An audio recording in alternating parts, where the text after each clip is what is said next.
Hi Sachin. Hi Vidya. So in today's video we'll be talking about homeschooling or home education. So how effective is homeschooling? Can you tell us your take on that? Sure. So to begin with, let's understand what homeschooling is. Homeschooling is what it's called in the US, while home education is what it's called in Europe and other Commonwealth countries. It is a method where the student is actually educated at home.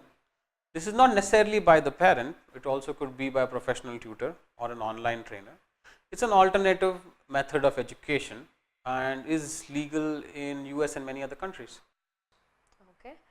And homeschooling was also the norm at one point of time, right? Yes, that's correct. Up until the 1830s, it was the norm in the US for parents to educate their kids at home. It's only in the 19th century when traditional classroom teaching and education became more prevalent and became the main form of education. So the idea behind a formal classroom being the pursuit of a certain kind of uniformity or discipline in teaching. Yes, but in the 1960s, American educationalists Raymond and Dorothy Moore started researching formal education in early childhood. They found that for children between the ages of 8 and 12, formal education was not very effective. And even more, it was counterproductive to their academic, social, mental, and even physiological growth. So the argument I'm guessing was that a formal classroom setup robs these young kids of their quality time with their parents, and that maybe individual attention is being compromised upon. Yes. So, quality time is very important for the emotional and the overall development of the students. So is this the only reason why parents decide to homeschool their kids? No, it also comes from the need of the parents to play a bigger role in their child's education. Some of them feel that the schools that are around them are not good enough and might compromise on the individual attention that the student needs at that age. Some parents have a religious conviction and want to instill certain values and qualities that they can't trust the school to instill in them. And also sometimes they feel that the school is really far and the students spend a lot of time commuting back and forth, which is a waste of time and energy. Now, but I think apart from all of this, the main reason is that they believe it is good for their child, and for what it's worth, the results have been impressive and the students tend to do better in academic situations. Okay. So what you're saying is that homeschool students tend to perform better academically than students in a formal classroom setup. Yes. Several studies have shown that the high school GPAs of homeschool students are better than the ones who go through formal schooling, and they also tend to do better in pursuing higher education. A lot of them tend to get into elite schools. So how prevalent is homeschooling in the US? So, according to the US National Center for Education Statistics, in the year 2011-12, about 3% of all children in the US were homeschooled. In 2016, 1.7 million students were homeschooled. That's not a very big number either. So how come so? If homeschooling is so effective and so useful, why hasn't it caught on then? Well, homeschooling can be very tricky to execute. The role of the parent becomes much larger in the case of homeschool students because they have to involve themselves with setting objectives and picking tutors. Even if they have private tutors, they still need to put in a lot of time and effort in managing their students' education. It's important that the kids have a clear objective and a clear sort of path that they take during this time, because or else education just becomes a whim and they don't have any focus or direction in what they cover. Okay. And what about the effect of homeschooling on students' social skills? Yes, one of the general criticisms of homeschooling is that the kids are not exposed to certain social situations and even different type of people, and hence they do not know how to act or react in certain social circumstances.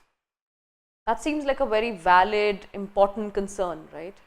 Yes, I mean, in fact, the National Association for Education, which is a teachers union and a professional association, opposes homeschooling.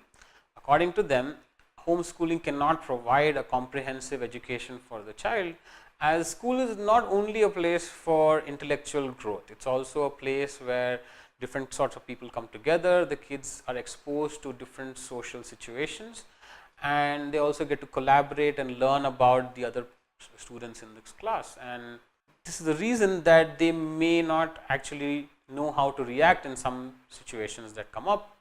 Also, they feel that homeschool students tend to have a sense of entitlement, and they don't know how to act or react in certain situations where they need to adjust. And what do the advocates of homeschooling have to say about this? So, the proponents of homeschooling say that it's not so, because the parents are aware of the situation and can then take extra care to make sure their child is exposed to these social circumstances. It's sometimes even easier because their schedules are more flexible and they are able to incorporate a lot more activities in their schedule. It's also seen that a lot of homeschool students are more active in community service, also voluntary service, maybe working with their church, taking up a sports activity, maybe coaching younger students. It frees up their schedule to participate in more social activities, which could compensate for the argument. Okay. So, from what you tell me, it's all quite subjective. That's true. The results for homeschooling don't have to be uniform. It varies on a case by case basis and really comes down to the execution. It's all about sticking to the teaching learning schedule. And in addition to this, they also have a third option of trying to do something which is like a hybrid called a charter school. Can you elaborate on this? What is a charter school and how does it figure in this discussion on homeschooling? So, a charter school is a type of public school in that they do get government funds and have to report back to local authorities and government authorities with students' progress. They are different because they have a charter of their own with their mission, and they also have an academic program and have to state the metrics of assessment for the students. They have more freedom and work independent of the state's school system and curriculum. Some of them function as institutions, some of them work as online or cyber schools, and some of them are affiliated with homeschool programs, which means that students who are homeschooled can follow the curriculum of the charter school. Sounds convenient for someone seeking a school in the state system and someone seeking a certain amount of freedom to operate. Yes. So, charter schools have gained a lot of popularity, especially in California. There are a fair number of charter schools. It's definitely advised that you do a bit of research and find something that is suitable to your child and a curriculum that you feel comfortable with. There are also charter schools that provide religious studies in a homeschool setup, in addition to the regular subjects such as maths and science. Wow, that sounds interesting. Maybe we should talk at length about charter schools in a separate video. Sure. That's great. So that brings us to the end of this video. Thank you for your time, Sachin. My pleasure.